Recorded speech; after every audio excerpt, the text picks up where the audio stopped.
स्वागत है आप सभी का डीडी न्यूज पर। आप देख रहे हैं मिड डे प्राइम। मैं हूं रमती। आगे अगले 1 घंटे में हम बात करेंगे देश भर की बड़ी खबरों की, बताएंगे दुनिया भर में कौन कौन सी खबरों पर है सबकी नजर, क्या चल रहा है खेल और अर्थ जगत में, और कुछ झलके फिल्म, कला और संस्कृति के क्षेत्र से भी। लेकिन सबसे पहले बड़ी खबरें।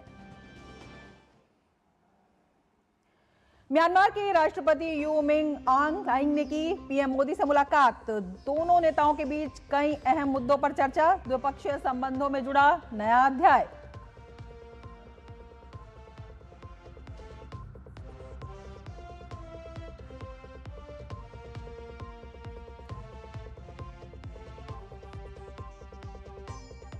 पश्चिम बंगाल में मंत्रिमंडल का विस्तार, 35 मंत्रियों ने ली शपथ। अशोक कीर्तिनिया, दीपक बर्मन, तापस रॉय, डॉक्टर शंकर घोष, मनोज कुमार और ओराम को कैबिनेट में मिली जगह।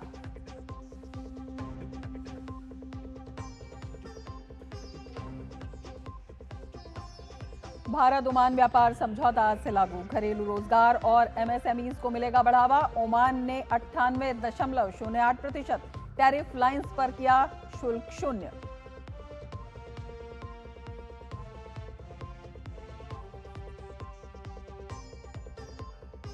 पश्चिम एशिया संघर्ष फिर हुआ तेज। अमेरिका का ईरानी सैन्य ठिकानों पर हमले का दावा। ईरान ने भी एयरबेस पर हमले से दिया जवाब।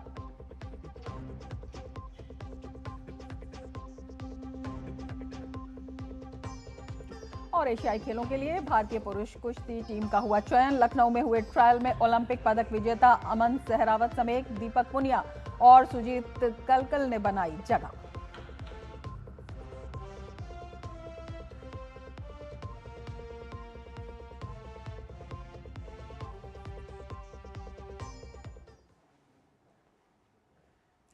और मिड डे प्राइम में सबसे पहले बात म्यांमार के राष्ट्रपति की भारत यात्रा पर। म्यांमार के राष्ट्रपति you Ming Aung Hlaing Bharat की आधिकारिक यात्रा पर हैं। प्रधानमंत्री नरेंद्र मोदी और म्यांमार के राष्ट्रपति यू मिन ऑंग ह्लाइंग ने आज नई दिल्ली के हैदराबाद हाउस में एक दूसरे से मुलाकात की।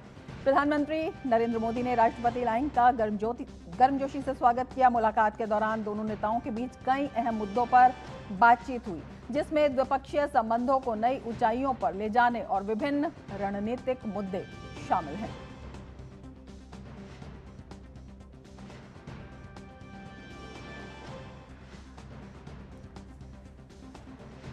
तो म्यांमार के राष्ट्रपति की भारत यात्रा बेहद महत्वपूर्ण। प्रधानमंत्री मोदी से मुलाकात की और दोनों देशों के बीच जो बढ़ता सहयोग है, जो साझेदारी है, उसको देखते हुए बेहद महत्वपूर्ण है।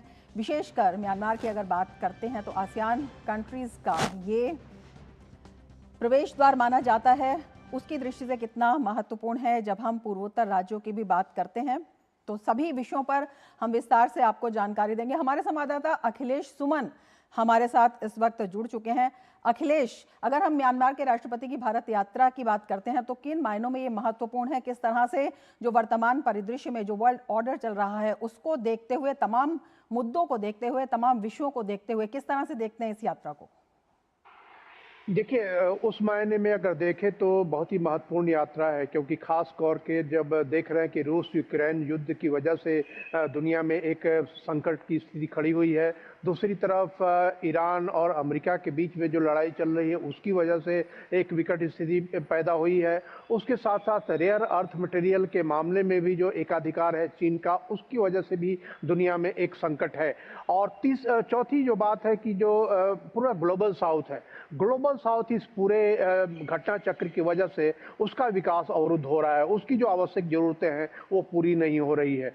और एक और महत्वपूर्ण बात है सुरक्षा की स्थिति से, कि ऐसी स्थिति में जो है वो ऐसे कुछ तत्व होते हैं जो मिलिटेंट होते हैं, जो एक्सट्रीमिस्ट होते हैं, वो दोनों देशों की सीमा पार में जाकर कुछ अशांति फैलाने की कोशिश करते हैं। तो म्यांमार और भारत चूंकि एक ऐसे पड़ोसी हैं जिनकी जो लैंड सीमा है तकरीबन 1500 किलोमीटर से भी ज़्यादा है, और इस लैंड सीमा के आर पार जाकर कई एक्सट्रीमिस्ट दल जो हैं वो अशांति पैदा करने की कोशिश भारत के अंदर भी करते हैं और म्यांमार में वो शरण ले लेते हैं। उसके अलावा म्यांमार में भी अभी थोड़ी सी अशांति की स्थिति है, अंदरूनी तौर पे उनका आपस में टकराव चल रहा है, और ऐसे में जो है वो स्पिल ओवर होकर हमारे यहाँ ना आए, इसके बारे में भी बातचीत करना जरूरी है। क्योंकि एक लगातार अगर आपके पड़ोस में अशांति रहेगी तो उसका जो एक असर पड़ता है, दुष्प्रभाव पड़ता पड़ता है कि वहां से शरणार्थी बड़ी संख्या में भारत आ सकते हैं, तो उन लोगों को वहां कैसी व्यवस्था कराई जाए ताकि म्यांमार की सरकार को थोड़ी सी मदद की जाए, ताकि वो वहां के ऐसे लोगों को जो अफेक्ट हो रहे हैं उन लोगों के पुनर्वास में मदद कर सके। तो इस मायने में जो है भारत ने पहले भी रोहिंग्या के मसले पे मदद की है कि ताकि उनको पुनर्स्थापित किया जा सके वहीं, ताकि उनको दुनिया में अन्य जगह भागने की जरूरत नहीं पड़े। तो इन सारे दृष्टिकोण से देखिएगा रमा की ये बहुत ही महत्वपूर्ण यात्रा है, और खास करके ऊर्जा संकट और रेयर अर्थ मटेरियल सुरक्षा की दृष्टि और सहयोग का मामला, इन सारे मामले में बहुत ही महत्वपूर्ण यात्रा तमाम है। विषय हैं जिनको देखते हुए बेहद महत्वपूर्ण ये यात्रा है। प्रोफेसर राहुल मिश्रा हमारे साथ जुड़ गए हैं school of international studies JNU से। बहुत स्वागत है राहुल जी आपका। सबसे पहले आपसे यही जानना चाहेंगे कि म्यांमार के राष्ट्रपति की भारत यात्रा और जिस तरह से राष्ट्रपति बनने के बाद उनकी पहली भारत यात्रा है, किस तरह से दिखाई देता है भारत को, वो कितना महत्व दे रहे हैं, और ये जो महत्व है ये भारत की जो विदेश नीति है, जो पड़ोसी फर्स्ट की नीति है, उसको देखते हुए उसको कितनी मजबूती देती है और उसको देखते हुए कितनी अहम हो जाती है? देखिए, भारत की जो नेबरहुड फर्स्ट की नीति है, जो पड़ोसी प्रथम की जो नीति है, वो एक तरह से अगर हम माने तो भारत की पड़ोसियों को लेकर के भारत की विदेश नीति में पिछले 10 सालों में वो केंद्र बिंदु का काम करती है, वो एक गाइडिंग प्रिंसिपल का काम करती है। और इसके पीछे पड़ोसियों को लेकर के खास तौर पे जो पूर्वी ईस्टर्न सीबोर्ड है उसमें भारत के पड़ोसी, चाहे वो भूटान हो, नेपाल हो, म्यांमार हो या बांग्लादेश हो, इन सभी को लेकर के भारत की नीति रही है कि हम अपने पड़ोसियों के साथ संबंध इस बात को लेकर के हमें उनके साथ अपने संबंधों को आगे बढ़ाना है, मजबूत करना है, जिसके पीछे बात हमेशा ये रही है जो स्वर्गीय वाजपेयी जी ने कही थी कि हम अपने पड़ोसियों के साथ हम अपना भूगोल नहीं बदल सकते हैं, इतिहास जरूर बदल सकते हैं। तो पड़ोसी चाहे वो समस्या से जूझ रहे हों, चाहे उनका बहुत तेजी से विकास हो रहा हो, भारत के लिए वो केंद्र में रहे। और म्यांमार के राष्ट्रपति की यात्रा और उनके साथ तमाम जो वार्ताओं के दौर हैं और जो तमाम संबंधों को आगे बढ़ाने की जो बात है, चाहे कृषि का क्षेत्र हो या तकनीक का क्षेत्र हो, उन तमाम क्षेत्रों में यही एक गाइडिंग प्रिंसिपल रहा है। और इसीलिए भारत ने बड़े ही बोल्ड तरीके से म्यांमार का स्वागत किया है, म्यांमार के राष्ट्रपति का स्वागत किया है, और अपने संबंधों को आगे बढ़ाते हुए अपनी जो सुरक्षा संबंधी चिंताएं हैं, जो अपनी बॉर्डर सिक्योरिटी को लेकर के चिंताएं हैं, उन तमाम चीजों को भी सामने रखा है। और ये मुझे लगता है कि एक बहुत ही संतुलित अप्रोच है। बिल्कुल, प्रधानमंत्री मोदी के आने के बाद से जिस तरह से पूर्वोत्तर क्षेत्र का विकास हुआ है राहुल जी, उसके संदर्भ में भी आपसे समझना चाहेंगे। अगर देखते हैं 4 राज्य हैं जिनकी सीमा जो है लगती हुई दिखाई देती है म्यांमार के साथ, तो वहां पर विकास की दृष्टि से, सुरक्षा की दृष्टि से ये कितना महत्वपूर्ण हो जाता है, और किस तरह से, जिस तरह से तमाम परियोजनाएं भी चल रही हैं, कलादान प्रोजेक्ट है, ट्राइलेटरल योजना जो शामिल है वो भी चल रही है, इसके साथ ही जो सिटवे प्रोजेक्ट है जिसका आपने जिक्र किया है, तो वो किस तरह से एक वैकल्पिक मार्ग जो है तमाम विकास के जो रास्ते हैं उनको देता हुआ दिखाई देता है? देखिए, भारत म्यांमार और थाईलैंड के बीच में जो ट्राइलेटरल हाईवे है या कलादान मल्टी मॉडल प्रोजेक्ट है या सिटवे जो पोर्ट है, उन सभी के विकास में पीछे के वर्षों, आज से 2 दशक पीछे जब इन नीतियों को शुरू किया गया था, 3 दशक पीछे, तो सबसे बड़ी समस्या थी कि हमारे उत्तर पूर्व के राज्य ही आपस में इंफ्रास्ट्रक्चर और कनेक्टिविटी से जुड़े नहीं थे। आज जब इन तमाम जो प्रदेश हैं भारत के उत्तर पूर्व के, उनमें इंफ्रास्ट्रक्चर है, कनेक्टिविटी है, सुरक्षा की स्थिति बहुत अच्छी हो गई है, स्थिर सरकारें हैं जो आर्थिक विकास को प्राथमिकता दे रही हैं, तो इसकी वजह से आज हम इस स्थिति में हैं कि हम म्यांमार पर एक तरह से बहुत ही मैत्रीपूर्ण तरीके से इस बात पर भी दबाव डालें कि India Myanmar Thailand trilateral highway पे काम किया जाए। भारत का विदेश मंत्रालय बॉर्डर रोड्स ऑर्गेनाइजेशन के साथ मिलकर उन तमाम जो वहाँ पे ब्रिजेस हैं म्यांमार के अंदर, उनको बनाने के लिए तैयार है। तो आज हम उस स्थिति में हैं कि हमारे पास विकास करने की और अंतरराष्ट्रीय स्तर पर रीजनल कनेक्टिविटी के लिए विकास करने की एक भूख है। पूर्वोत्तर के तमाम प्रदेश ये चाहते हैं कि वो रीजनल जो आसियान का क्षेत्र है, दक्षिण पूर्व एशिया का, उसके साथ सप्लाई चेन में भी जुड़े और अपने तमाम जो उनके एक्सपोर्ट्स हैं वो सिर्फ कलकत्ता और हल्दिया पोर्ट पर निर्भर ना रहें, वो लैंड कॉरिडोर्स के थ्रू दक्षिण पूर्व एशिया की ओर जाएं। तो ये भारत का जो आंतरिक विकास है, चाहे वो सागर माला पोर्ट्स के माला इनिशिएटिव के तहत हो, या पिछले 15 सालों में जितना काम हुआ है पूर्वोत्तर के क्षेत्रों में उनकी एक्सपोर्ट ग्रोथ को लेकर के, और विद इन द कंट्री जो उनका रीजनल सप्लाई चेन मैकेनिज्म को बढ़ाने के लिए जो काम हुए, उन सभी को ध्यान में रखते हुए इसकी बहुत ज़रूरत है। और मुझे आशा है कि इन बातों पर भी म्यांमार और भारत के बीच में बात हो रही। यहाँ एक बात बहुत महत्वपूर्ण है बताने के जी। लिए कि कलादान मल्टी मोडल प्रोजेक्ट के और सितवे के बहुत सारे हिस्से हैं जो फंक्शनल है, ऑलरेडी उन पर आयात और निर्यात का काम शुरू हो चुका है। पूरी तरह से इसको सुचालित होने में और इसको पूरी तरह से काम करने में समय लगेगा, लेकिन तेजी से उसमें प्रोग्रेस हो रही है। और खास तौर से सितवे पोर्ट, जब वो सुरक्षा के जो चिंताएं हैं उनको अगर दूर कर दिया जाए तो मुझे लगता है जल्दी ही फंक्शनल होगा, और पूर्वोत्तर के जो राज्य हैं उनके लिए ये विकास की नई बिल्कुल नए अपॉर्चुनिटी। द्वार जो है वो खोलता हुआ और दिखाई देगा। राहुल जी हमारे साथ आप बने रहिए, हमारे संवाददाता अखिलेश सुमन भी हमारे साथ मौजूद हैं। अखिलेश जी, आपसे समझना चाहेंगे, जिस तरह से हम समुद्री मार्गों की बात करते हैं, वैकल्पिक मार्ग जो हैं अब खोलने कितने ज़रूरी हो गए हैं। जिस तरह से स्ट्रेट ऑफ हार्मुज पर आप स्थिति देख रहे हैं, हालांकि भारत को वहाँ पर काफ़ी राहत है, लेकिन उसके बावजूद किस तरह से, जैसे सितवे पोर्ट है, तो इस तरह के जो वैकल्पिक मार्ग होते हैं ये कितने महत्वपूर्ण हो जाते हैं जिससे कि जो कनेक्टिविटी है वो बनी रहे। देखिए, निश्चित तौर पे जो थल मार्ग होता है उसे माना जाता है कि काफ़ी सुरक्षित मार्ग होता है, जी। और थल मार्ग के माध्यम से आप लगातार सामान का आदान प्रदान, लोगों का आदान प्रदान करते हैं। मुझे म्यांमार बॉर्डर पे जाने का मौका मिला है मणिपुर के रास्ते। मैंने देखा है कि अंदर जाना, म्यांमार के अंदर प्रवेश करना, वहाँ के लोकल बाजार तक एंट्री होती है, वीज़ा फ्री एंट्री होती है। तो ये एक आपको अनुभूति होती है कि एक ऐसा पार्ट है ये भारत और म्यांमार के बीच में। दोनों के कल्चर बहुत सारे मिलते हैं, दोनों के विचार व्यवहार बहुत सारे मिलते हैं, लोगों के चेहरे मिलते हैं। तो ये सारी चीज़ें देखकर एक रोमांचक अनुभूति होती है, और ऐसे में जितने तरह के मार्ग हो सके उतने तरह के मार्ग खोलते हैं तो एक जो अनजान की स्थिति बनी रहती है। कई जगह बॉर्डर ऐसे पोरस है कि उन पोरस बॉर्डर से आप अंदर जा सकते हैं, लेकिन उन सारी जगहों पे जो है सुरक्षित आना जाना निश्चित होना चाहिए, और कुछ जगह पे छूट भी दी बिल्कुल बेहद एंट्री हो, बेहद कुछ महत्वपूर्ण। परमिट भी दिए जाते हैं, बिल्कुल, और परमिट ये के माध्यम से कनेक्टिविटी जो जाना है जाता ये तो अपने आप में बेहद महत्वपूर्ण माना महत्वपूर्ण जाता है है। ये जो थल। बिल्कुल, राहुल जी भी हमारे साथ जुड़े हुए हैं। राहुल जी, आपसे समझना चाहेंगे, जिस तरह से हम बात कर रहे हैं, साझेदारी के तमाम क्षेत्र हैं जिसमें आपसी व्यापार भी है, पूर्वोत्तर क्षेत्र भी है, और इसके साथ साथ सुरक्षा भी है, और इसके साथ ही एक और बेहद महत्वपूर्ण जो विषय है वो है रेयर अर्थ मिनरल। इसमें जो है म्यांमार को अगर कहते हैं तो एक बड़ा सोर्स वो दिखाई देता है। भारत के साथ ये साझेदारी बढ़ने पर जो तमाम क्षेत्र हैं उसमें कितना विस्तार आएगा, और विशेषकर अभी जैसे कुछ एक कंट्रीज का एकाधिकार है इन पर, तो वो एकाधिकार तोड़ना जिसकी पूरी विश्व आज कोशिश कर रहा है, उसको देखते हुए कितना अहम भारत के लिए हो जाएगा। देखिए रमा जी, बहुत ही हर्ष की बात है कि भारत और म्यांमार के बीच में रेयर अर्थ मिनरल्स को लेकर सहयोग पहले ही शुरू हो चुका है। जी।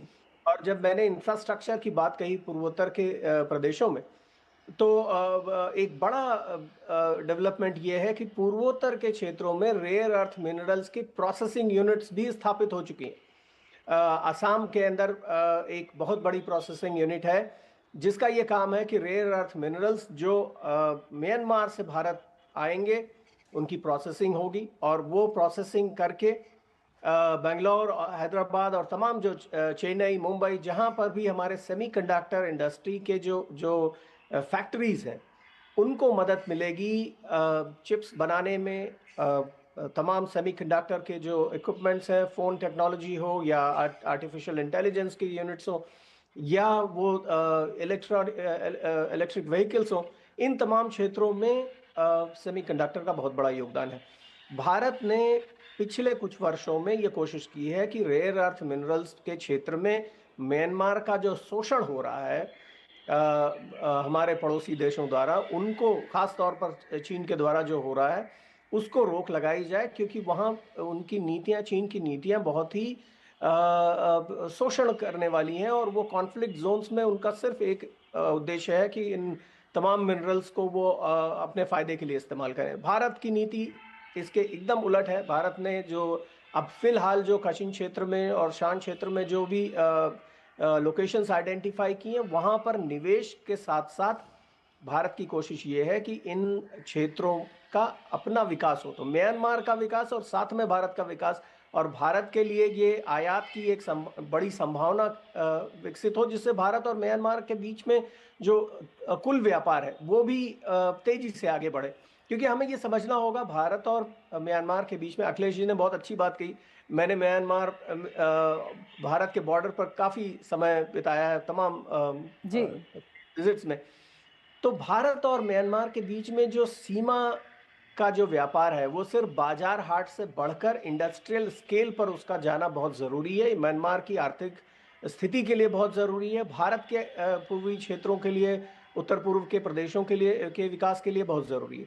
और इसमें critical minerals, rare earth minerals बहुत बड़ा योगदान दे सकते हैं। भारत इस पर पूरी तरह से काम कर रहा है। भारत ने ये भी कहा कि जापान जैसे देश या ऑस्ट्रेलिया जैसे देश जो अगर रेयर अर्थ मिनरल्स के क्षेत्र में अगर उनकी दिलचस्पी है, तो क्वाड का भी एक कहीं ना कहीं भूमिका हो सकती है। और बिल्कुल। अगर जापान और भारत मिलकर म्यांमार में रेयर अर्थ मिनरल्स क्षेत्र में साथ मिलकर काम करते हैं, तो ये बहुत बिल्कुल, बड़ी कई मायनों से ये महत्वपूर्ण है और विशेषकर ये भी कहा जा रहा है कि भारत की जो हिंद प्रशांत रणनीति है उसको भी बैलेंस करने की दृष्टि से काफ़ी अहम है। राहुल जी आपका और अखिलेश जी आपका बहुत शुक्रिया हमसे जुड़ने के लिए।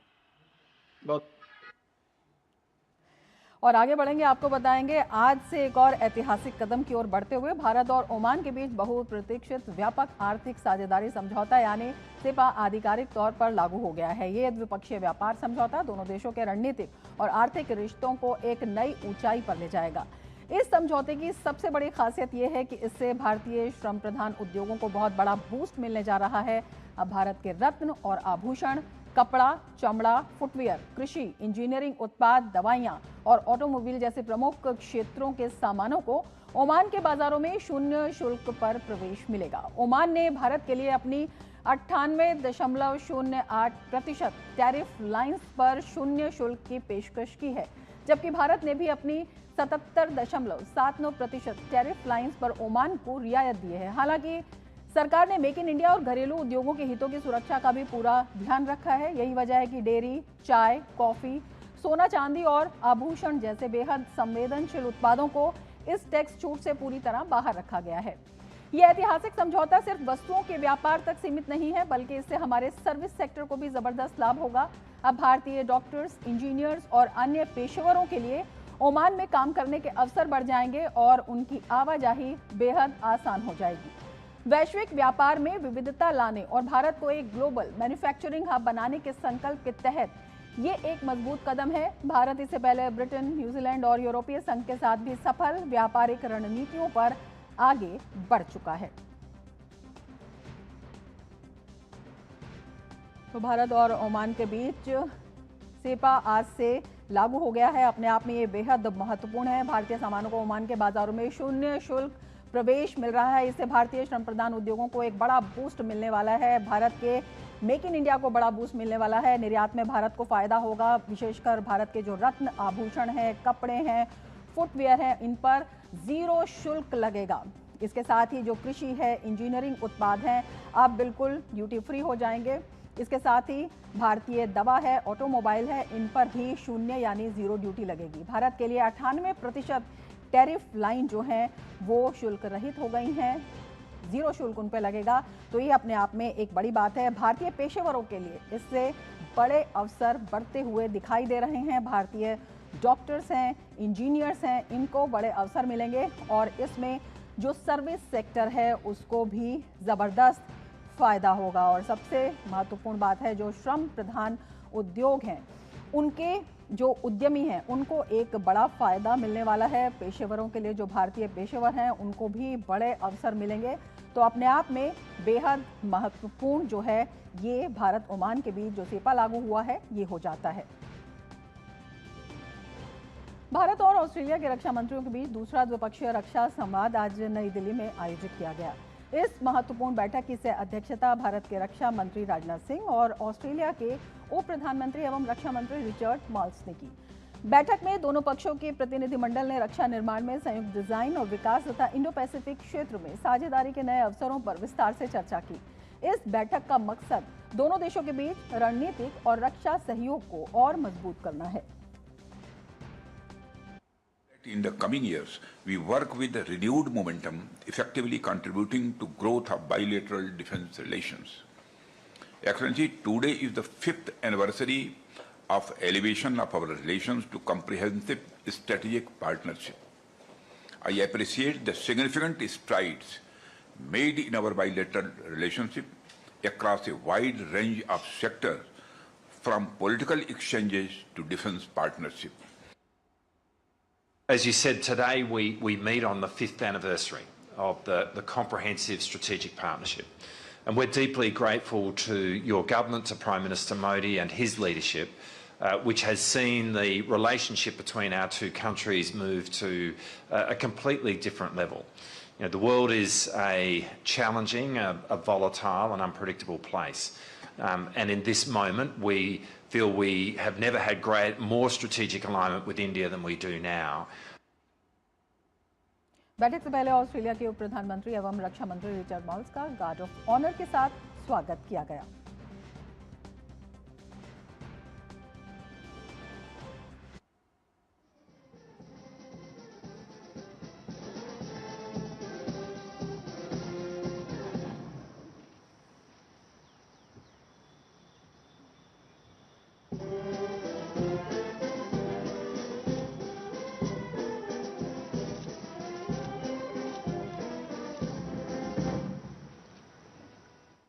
वहीं ऑस्ट्रेलिया के उप प्रधानमंत्री और रक्षा मंत्री रिचर्ड माल्स ने वॉर मेमोरियल पहुंचकर शहीदों को श्रद्धांजलि भी अर्पित की।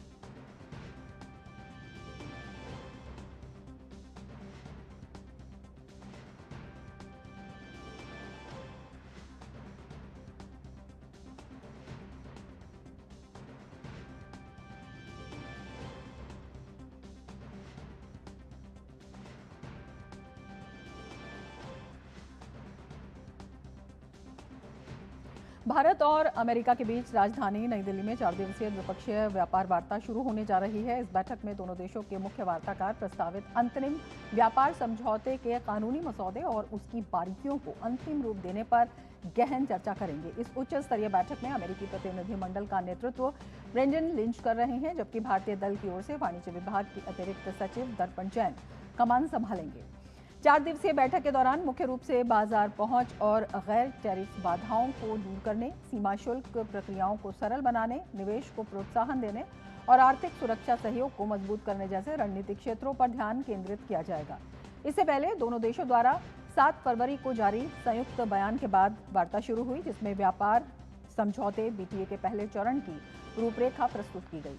प्रस्तावित व्यवस्था के तहत अमेरिका ने भारतीय निर्यात पर शुल्क को 50% से घटाकर 18% करने और रूस से तेल की खरीद से संबंधित कुछ भारतीय वस्तुओं पर लगाए गए अतिरिक्त 25% शुल्क को हटाने पर सहमति व्यक्त की थी। वहीं वैश्विक व्यापारिक परिदृश्य में हाल ही में आए बदलावों, विशेष रूप से अमेरिकी सर्वोच्च न्यायालय के फैसले और 10% सामान आयात शुल्क के लागू होने के बाद इस बैठक की अहमियत और अधिक बढ़ गई है। ये चर्चा दोनों लोकतांत्रिक देशों को बदले हुए माहौल के अनुसार समझौते में आवश्यक संशोधन करने और अपने साझा आर्थिक हितों को आगे बढ़ाने का एक बड़ा मंच प्रदान करेगी।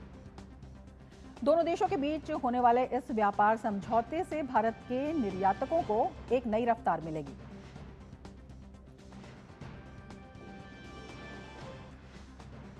मीडिया प्राइम में फिलहाल ले लेते हैं एक ब्रेक। आप बने रहिए DD न्यूज के साथ। जब धरती चीर कर निकलता है लोहे का पत्थर और मिलता है मोंगिया के जोश से, फिर तपता है, पिघलता है और बनता है फौलाद। अब होता है सरिया सारी खूबियों के साथ। मोंगिया स्टील, मजबूत देश का मजबूत सरिया। अरे ऋषि, आज स्कूल नहीं गए? 3 महीने से फीस नहीं भर पाई तो निकाल दिया स्कूल ने। कहीं आपके बाद आपके बच्चों के सपने न टूट जाएं। आज ही लीजिए पॉलिसी बाजार ऐप पर 1 करोड़ का टर्म इंश्योरेंस सिर्फ 410 रुपए महीने से शुरू।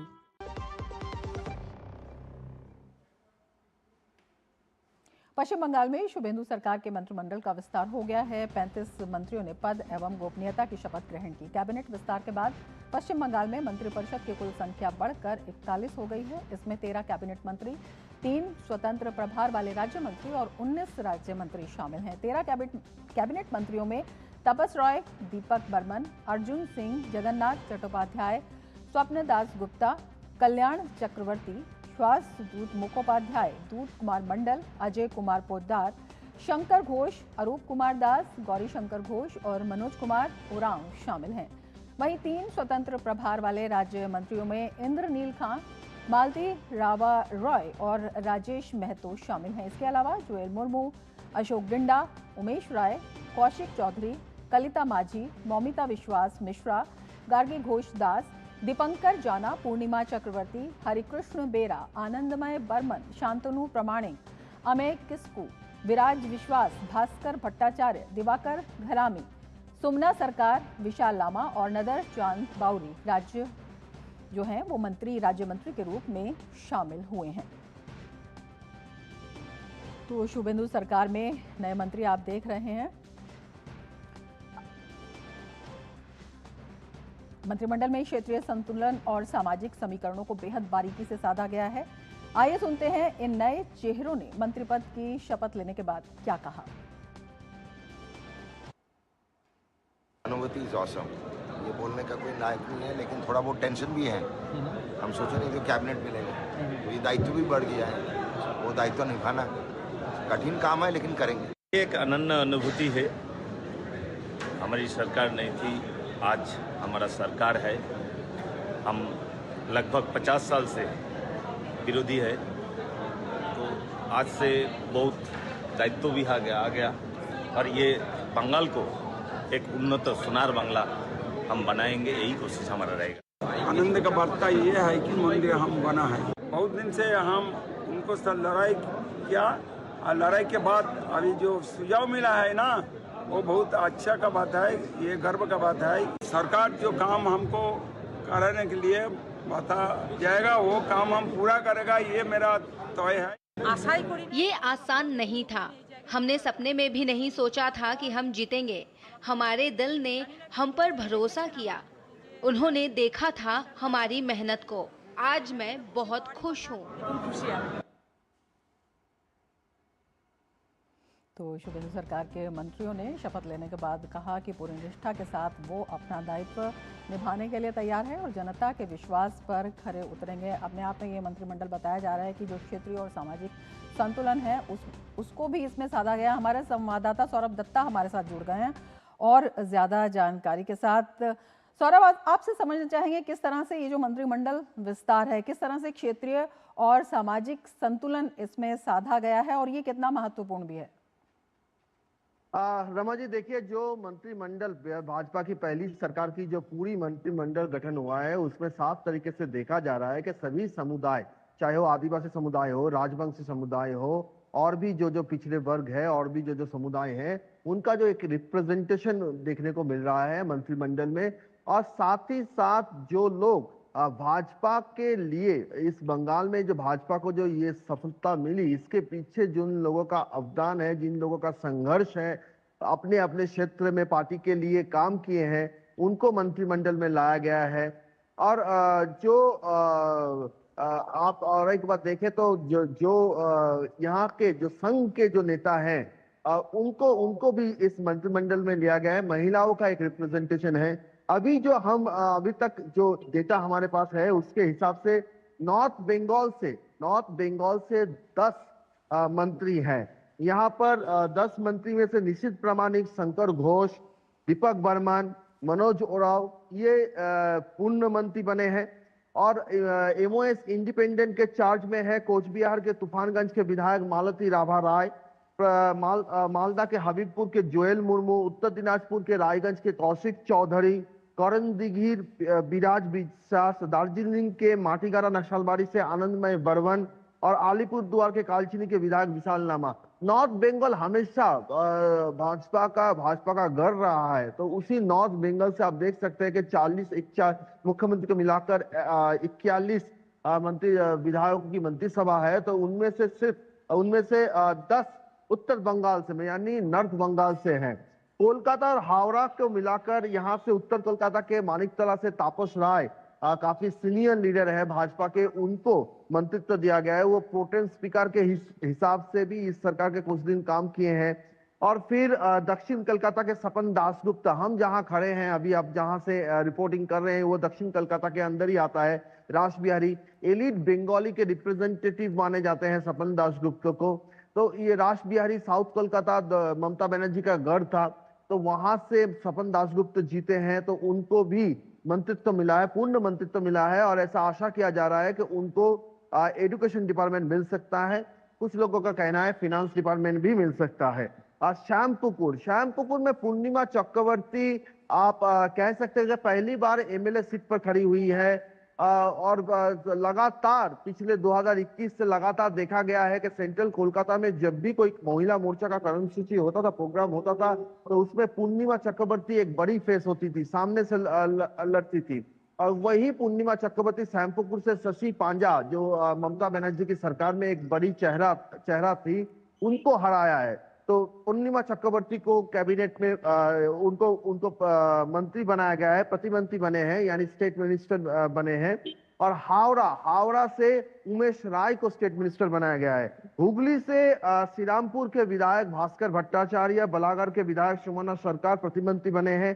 पूर्व बर्धमान से मौमिता विश्वास और आयुष ग्राम के कलिता माझी ये प्रतिमंत्री बने हैं। कलिता माझी एकदम आम बंगाली का चेहरा है और सबसे बड़ी बात है कि वो घर घर काम करती थी। पिछली बार भी चुनाव में खड़ी हुई थी नहीं थी, लेकिन इस बार उन्होंने जीता और जीत हासिल करके एमएलए शिप नहीं बना। साथ ही साथ ये भाजपा की सरकार में ये संभव हो सकता है कि कल जो घर घर काम करते थे उन्हीं को आज मंत्रित्व मिला है, और वो भी एकदम जनता के बीच से चुने जाते हुए। कोई यहाँ पे कोई परिवारवाद नहीं, सिर्फ देखा गया है कि जनता किसे चाहती है, पार्टी के लिए कौन उम्मीदवार काम किए हैं और जो सक्षम है, जो भाजपा सरकार की जो कमिटमेंट्स है उन कमिटमेंट को डिलीवर करे, वो सक्षम है। तो ये ऐसे जो सारे चेहरे हैं, इसमें सब मिला के देखे जा रहे हैं कि बड़े जो है डॉक्टर्स में से आप सारद दत्त मुखोपाध्याय, इंद्रनील खान, उनको मंत्रित्व में मिला है। सारद दत्त खान जो सुजीत बसु को हराया था। शहर में शिवड़ी के जगन्नाथ चट्टोपाध्याय वो मंत्री बने हैं, वो भी एक बड़ा चेहरा है जगन्नाथ चट्टोपाध्याय यहाँ के बंगाल के। शंकर घोष बड़ा चेहरा है, उनको मंत्रित्व मिला है। तापस राय में पहले भी बोला कि उनको मंत्रित्व मिला है। तो इस तरह के और संगठक के हिसाब से अगर आप देखेंगे तो दूत कुमार मंडल, गौरी शंकर घोष मुर्शिदाबाद से जीते हैं।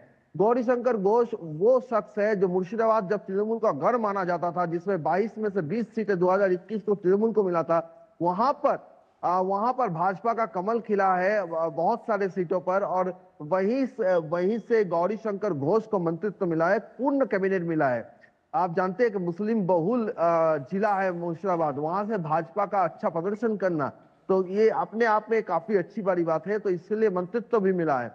दूत कुमार मंडल ये शख्स वो व्यक्ति है, जब भाजपा का झंडा पकड़ने के लिए सब डरते थे, तो दूत कुमार मंडल ऐसा नेता था जो सामने आए थे और अनुव्रत मंडल के खिलाफ खड़े हुए थे। कुछ साल पर्दे के पीछे रहे, फिर इस साल चुनाव में आए। समीक भट्टाचार्य बीजेपी के जो स्टेट प्रेसिडेंट है, उन्होंने इन सारे कार्यकर्ता को फिर से मैदान में उतारा और नतीजा भी यही हुआ कि वो सारे नेता जीते और अब तो मंत्री भी बने गए। तो कहीं ना कहीं जाके दल, जनता की उम्मीद और सरकार से जो अपेक्षा है, इनका एक बैलेंस, एक संतुलन देखने को मिल रहा है, और जिसमें महिलाओं की भी भागीदारी है और सभी समुदाय, सभी वर्गों की भी भागीदारी है। बिल्कुल एक संतुलित मंत्रिमंडल आप बता रहे हैं, और विशेष रूप से जिस तरह से तमाम क्षेत्रों के आपने नाम लिए हैं, उनमें विकास की प्राथमिकता को, एक संतुलित विकास को जो है दिखाता हुआ, और जो कार्य के प्रति प्रतिबद्धता जो है उसको देखते हुए ये जो पद दिए गए हैं। आपसे ये भी समझना चाहेंगे कि विकास, क्योंकि पश्चिम बंगाल में बहुत सारे ऐसे क्षेत्र थे जो अभी तक विकास से अछूते थे, सुरक्षा एक बड़ा मुद्दा था, तो किस तरह से सुरक्षा और विकास दोनों को केंद्र में रखते हुए ये एक मजबूत मंत्रिमंडल दिखाई देता है? देखिए, ये जो रिप्रेजेंटेशन बना है भाजपा का, जो लक्ष्य है, जो संकल्प पत्र है, जो पहले दिन से जीरो टॉलरेंस टू करप्शन, जो तुष्टीकरण की राजनीति है, वहां से बंगाल को निकाल कर बंगाल को विकास के रास्ते पर लाना है। और ये जो 208 सीटें अभी भाजपा के पास है, उसी का एक रिप्रेजेंटेशन देखने को मिला। आप अगर मुर्शिदाबाद, मालदा, रायगंज, जो उत्तर 24 परगना, जो बॉर्डर से सटे हुए जिले हैं, वहां से भी सिर्फ विधायक नहीं हुए, वहां से मंत्रिमंडल में भी उनको शामिल किया गया है, ताकि जो सरकार की जो लक्ष्य है, डबल इंजन की सरकार की जो लक्ष्य है, उससे भली भांति सभी व्यक्ति जिनको मंत्री या प्रतिमंत्री की दायित्व मिला है, वो सभी को, उन सबको उस बात की खबर हो, एक संतुलन बनाया रहे, एक पूरी सरकार एक सिंक में चले। तो शुभेंदु अधिकारी के लीडरशिप में इसी बात को ध्यान में रख के पूरे मंत्रिमंडल, ऐसा देखा जा रहा है कि जहां पर जो नेता, जो मंत्री, बाकी जो मंत्री बने हैं, भले ही उनके एडमिनिस्ट्रेशन में उनको अनुभव ना रहा हो, लेकिन वो लोग संगठन के काफी एक्सपीरियंस है, जनता के बीच रहने वाले नेता है। विरोधी पर भी पिछले 5 सालों में जो विरोधी का जो रोल होता है वो अदा किए हैं। अशोक जिंदा जैसे विधायक का नाम इसमें आपको करना पड़ेगा कि जब भी विधानसभा में जो भी कर्मसूची हुआ है, 80 विधायक, तब भी भाजपा के पास भी 77 विधायक थे, बाद में तो 15 चले भी गए थे, लेकिन फिर भी लगातार 5 साल से जिन विधायकों ने विधानसभा के अंदर और विधानसभा के बाहर टीएमसी को चुनौती दिया, उस बात को ध्यान में रखा गया है। और अभी आप देखेंगे उल्टे तरफ से टीएमसी का खेमा देखिए, 80 सीटें जीते हैं, एक भी भाजपा ने नहीं लिया, फिर भी बिखरे हुए पड़े हैं।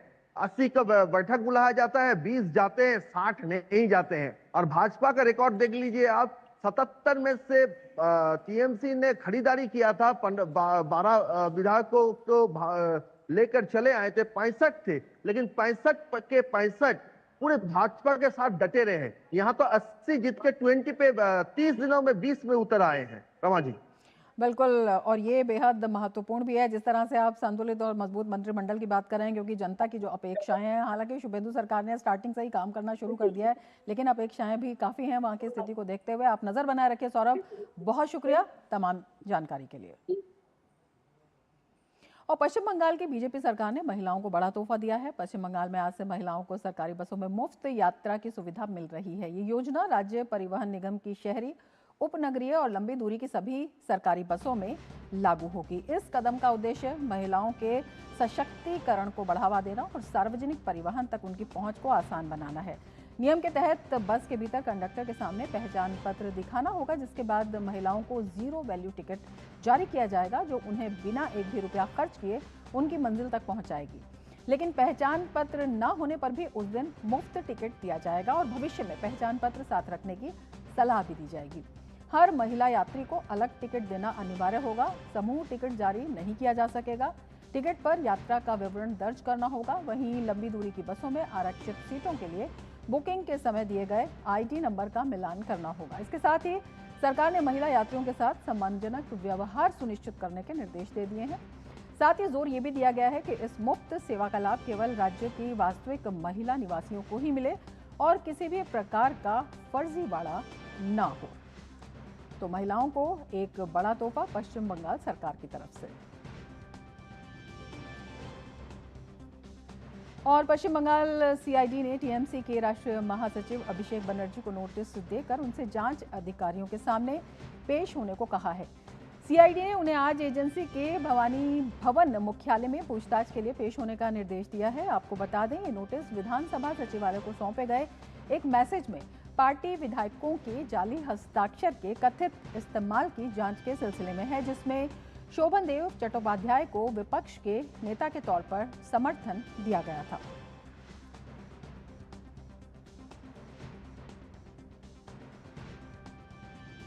आगे बढ़ते हैं। नई दिल्ली के आईटी इलाके में स्थित विकास मार्ग पर शिक्षा मंत्रालय के school of planning and architecture कार्यालय में भीषण आग लग गई। आग लगने की सूचना मिलते ही दमकल विभाग की कई गाड़ियां मौके पर पहुंची और आग बुझाने का काम शुरू किया। राहत की बात ये रही कि समय रहते आग पर काबू पा लिया गया। फिलहाल आग लगने के कारणों का पता लगाया जा रहा है और नुकसान का आकलन किया जा रहा है।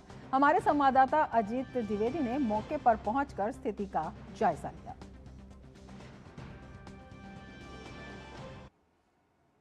नई दिल्ली के विकास मार्ग स्थित शिक्षा मंत्रालय के school of planning and architect में आज सुबह 9:30 बजे आग लग गई है और ये आग जो आप देख सकते हैं कि बिल्डिंग के दूसरे और तीसरे फ्लोर में लगी है। जैसे ही आग की सूचना मिली उसके बाद फायर ब्रिगेड की गाड़ियां यहां पर पहुंच गई है और आग पर हालांकि काबू पा लिया गया है। 8 से ज्यादा फायर ब्रिगेड की गाड़ियां यहां पर पहुंची जैसे ही आग की सूचना मिली और आग पर पूरी तरीके से काबू पा लिया गया है। अब फायर कर्मी जो हैं वो देख रहे हैं कि कहीं पर और तो आग नहीं बची हुई है किसी फ्लोर पर जिससे कि आग और ना भड़के, उसकी कार्रवाई यहाँ पर की जा रही है। बताया जा रहा है कि इसमें शायद शॉर्ट सर्किट या एसी फटने की भी खबरें ऐसी आ रही हैं, लेकिन अभी तक कोई भी आधिकारिक पुष्टि जो है वो नहीं हुई है। आग के कारणों का पता लगाया जा रहा है, लेकिन पूरी तरीके से अब इस आग पर काबू पा लिया गया है। हालांकि आग से अभी नुकसान का आकलन भी अभी तक नहीं हो पाया है। कैमरामैन पीयूष वर्धन के साथ अजीत द्विवेदी, डीडी न्यूज, दिल्ली। आगे बढ़ते हैं। केंद्र की नरेंद्र मोदी सरकार सत्ता में अपने 12 साल पूरे कर रही है। इन 12 सालों में मोदी सरकार के तमाम फैसलों से देश विकसित भारत की ओर बढ़ चला है। पिछले 12 सालों में राष्ट्र प्रथम की भावना से मोदी सरकार ने तमाम जन कल्याणकारी कदम उठाए हैं। मोदी सरकार के 12 सालों के कामकाज पर डीडी न्यूज एक सीरीज चला रहा है जिसमें हम दिखा रहे हैं कि कैसे इन सालों में सरकार के बड़े फैसलों से तमाम क्षेत्रों में बदलाव आए हैं। तो आइए देखते हैं हमारी खास सीरीज विकसित भारत की ओर बढ़ते कदम।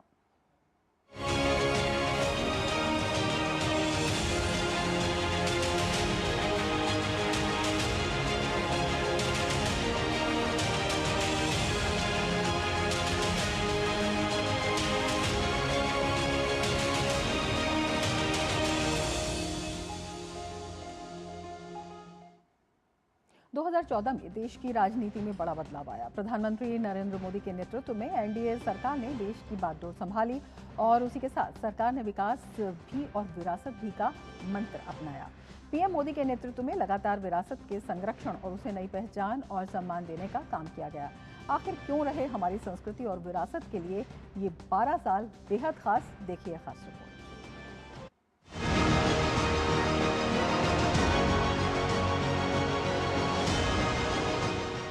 भारत, जहां सभ्यता हजारों वर्षों पुरानी है, जहां संस्कृति केवल इतिहास नहीं बल्कि जीवन का आधार है।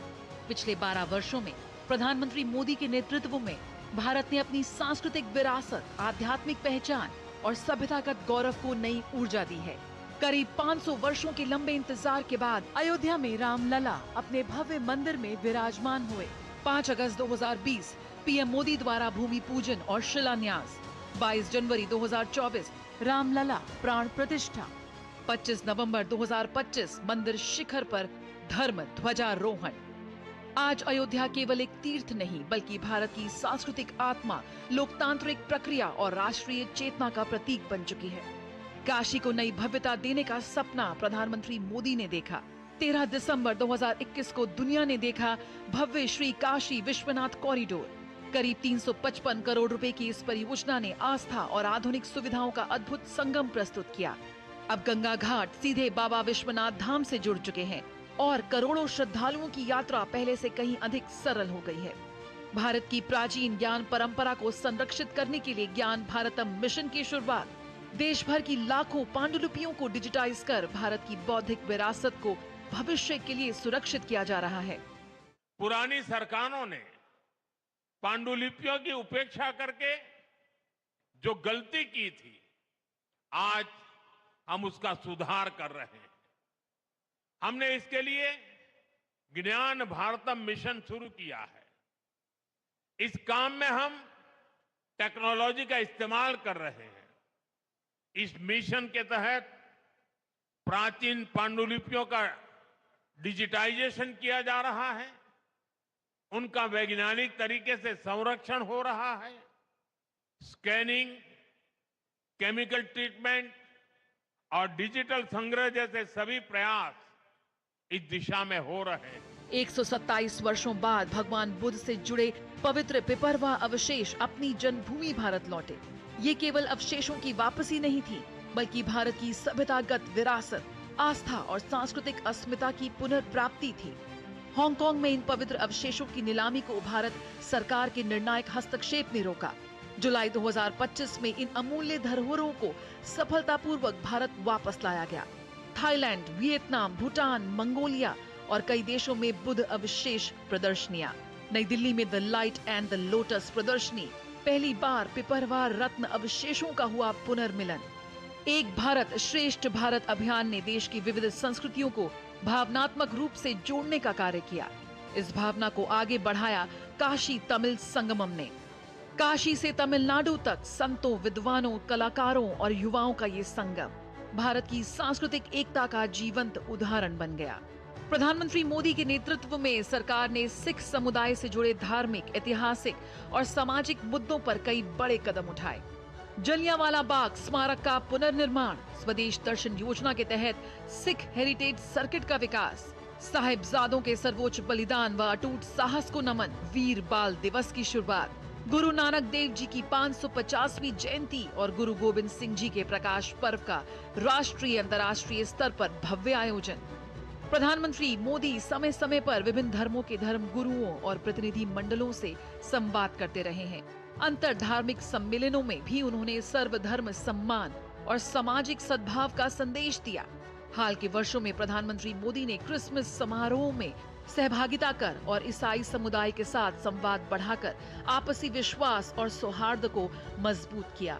दाऊदी बोहरा समुदाय और प्रधानमंत्री नरेंद्र मोदी के बीच बेहद करीबी और सौहार्दपूर्ण संबंध रहे हैं। सितंबर 2018 में प्रधानमंत्री मोदी इंदौर में दाऊदी बोहरा समुदाय के धार्मिक कार्यक्रम में शामिल हुए थे। ये किसी भी भारतीय प्रधानमंत्री द्वारा समुदाय के कार्यक्रम में की गई पहली भागीदारी थी।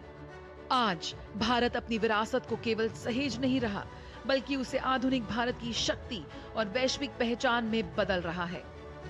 और यही मोदी सरकार के 12 वर्षों में भारत के सांस्कृतिक पुनर्जागरण की सबसे बड़ी तस्वीर बनकर उभरा है।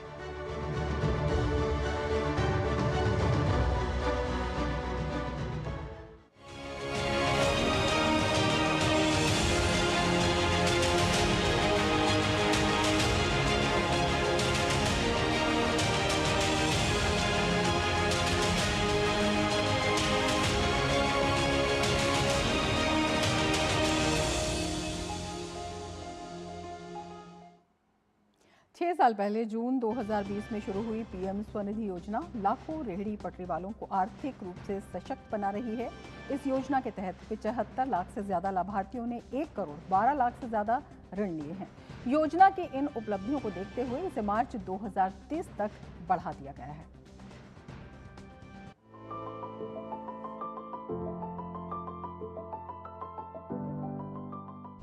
स्वरोजगार, स्वावलंबन और स्वाभिमान,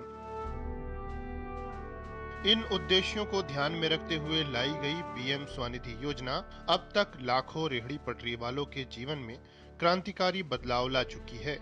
6 साल पहले जून 2020 में प्रधानमंत्री नरेंद्र मोदी के नेतृत्व में शुरू हुई ये योजना शहरी अर्थव्यवस्था के इन अहम आपूर्तिकर्ताओं के लिए एक बड़ी पहल बनकर उभरी है।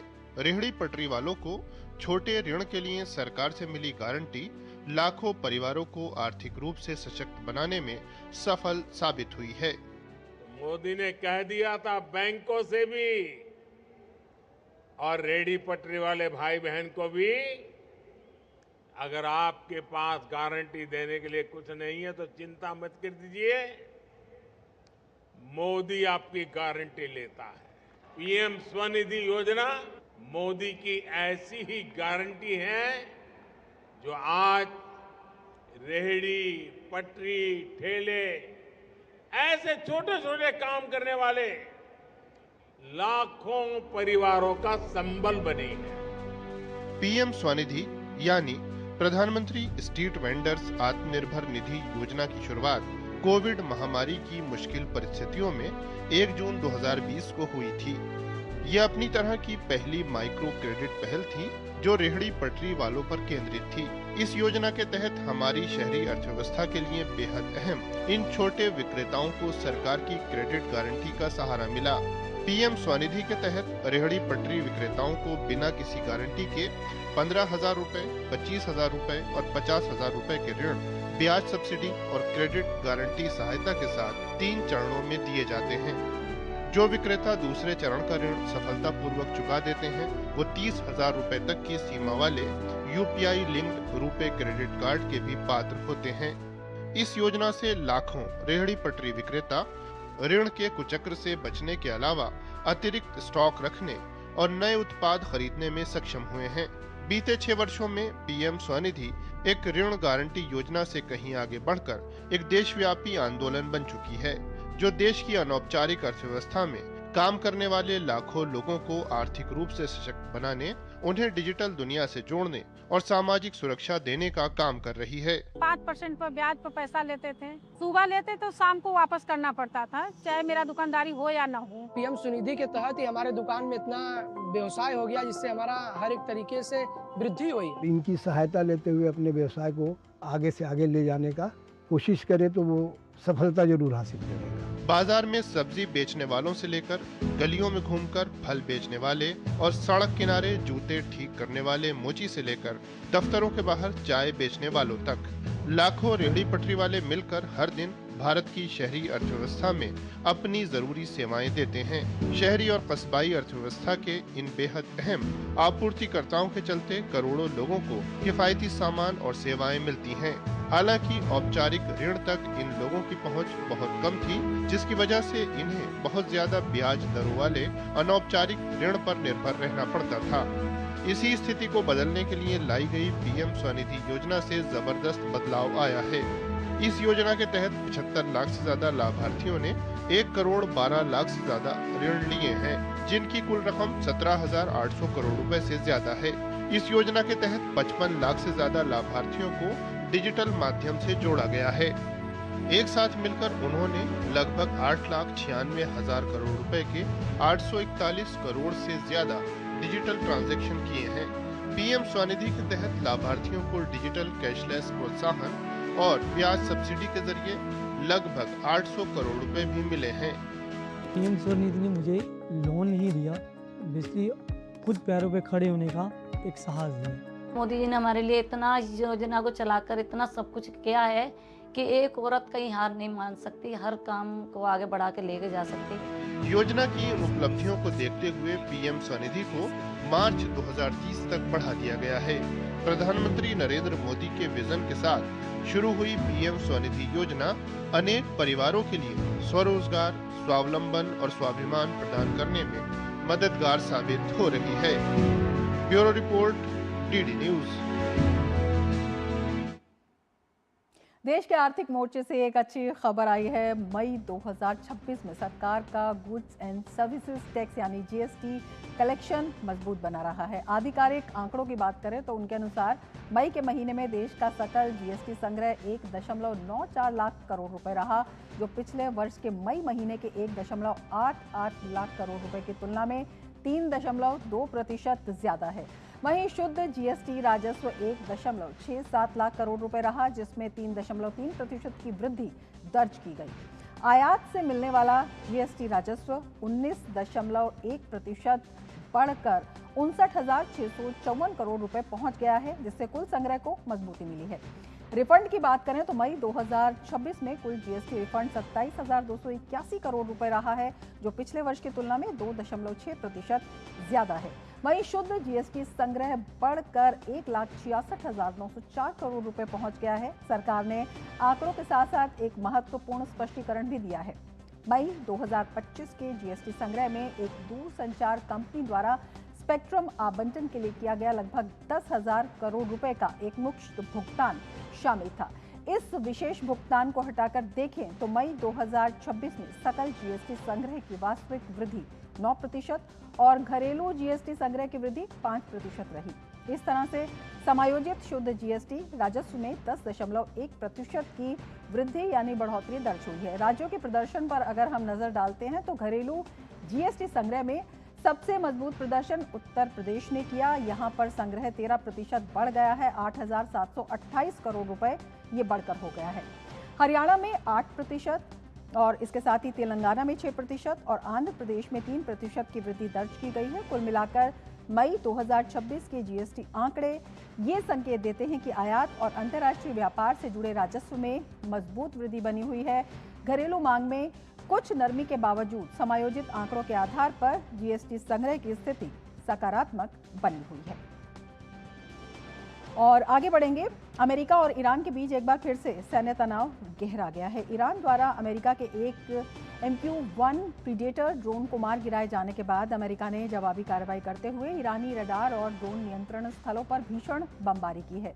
अमेरिकी सेना की सेंट्रल कमांड ने इस बड़ी कार्रवाई की पुष्टि करते हुए बताया कि लड़ाकू विमानों ने ईरान की वायु रक्षा प्रणालियों और 2 हमलावर ड्रोन को पूरी तरह से नष्ट कर दिया है। इस सैन्य टकराव के तुरंत बाद ईरान के रिवोल्यूशनरी गार्ड्स ने भी अमेरिका पर जवाबी हमला करने का दावा किया है, जबकि कुवैत ने अपनी वायु रक्षा प्रणालियों से कई ड्रोन और मिसाइल हमलों को हवा में ही नाकाम करने की बात कही है। ये भीषण गोलाबारी ऐसे समय में हुई है जब दोनों देशों के अधिकारी कई हफ्तों से लागू नाजुक युद्ध विराम की अवधि को बढ़ाने के लिए लगातार गुप्त बातचीत कर रहे हैं। और अब बात खेल की। पेरिस ओलंपिक के कांस्य पदक विजेता अमन सहरावत, ओलंपियन दीपक पुनिया और मौजूदा अंडर 23 विश्व चैंपियन सुजीत कलकल ने अपने भार वर्गों में आसान जीत दर्ज करते हुए एशियन गेम्स का टिकट हासिल कर लिया है। लखनऊ में आयोजित फ्री स्टाइल कुश्ती ट्रायल में 6 भार वर्गों में भारतीय टीम का चयन हुआ। करीब 10 घंटे तक चली चयन प्रक्रिया में देश के चुनिंदा 80 पहलवानों ने दम दिखाया। अमन ने लगभग सभी मुकाबलों में एक तरफा अंदाज में जीत हासिल की। वहीं दीपक पुनिया ने 97 किलोग्राम भार वर्ग के फाइनल मुकाबले में जॉन्टी कुमार को 8-0 से मात देकर ये सफलता हासिल की। उधर सुजीत कलकल ने 65 किलोग्राम भार वर्ग से मुकाबला जीत एशियन गेम्स के लिए अपनी जगह पक्की की। एशियाई खेलों का आयोजन जापान के एची नागोया में 19 सितंबर से 4 अक्टूबर तक किया जाएगा।